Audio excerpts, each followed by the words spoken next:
Falando sobre o movimento feminista, né? Antes de qualquer crítica, temos que examinar se existiu algum movimento feminista que contribuiu para a sociedade de alguma forma, né?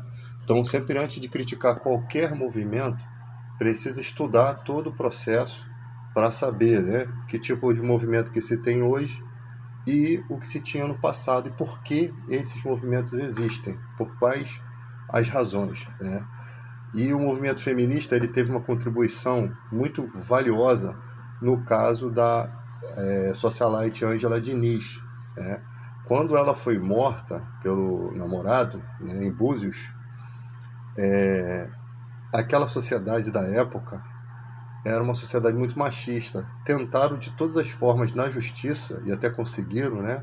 A pena do marido foi 18 meses só de cadeia. Conseguiram culpar ela, né, da própria morte. Tem até a série Assassinada e Condenada. Então teve ali o movimento feminista, ele atuou para que se houvesse um segundo julgamento, para que de fato o namorado dela fosse responsabilizado pela morte, porque até o momento o advogado de defesa dele estava culpando ela pela a sua maneira de ser, né, namoradeira e tal, e colocando o cara como um pobre coitado, né? E o cara pegou 18 meses por tirar a vida de uma pessoa, cara. Pessoa que deixou uma filha, né? Teve todo um problema que não pela separação dela, teve todo um problema em relação ao marido, né? Da guarda da filha, né? Em relação à guarda da filha. Então o movimento feminista foi às ruas e conseguiu mover a sociedade toda a ponto de ter um segundo julgamento, ao qual de 18 meses passou a 15 anos de cadeia, né? Que seria um pouco mais justo. Embora eu acho que deveria ser muito mais do que isso daí. Então, a gente percebe que alguns movimentos, né, que existem têm a sua importância. Eu sempre falo, quando vocês ouvirem falar de Cuba, Venezuela, tudo que se fala, procure ir na raiz, na história, nos presidentes que tiveram, nos governos que tiveram.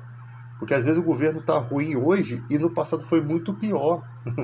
Entende? O que é amargo hoje, né? O que é amargo hoje para muitas pessoas é doce, porque o amargo mesmo ficou lá no passado. Então, antes de... eu gosto muito de abrir a boca para falar de Cuba.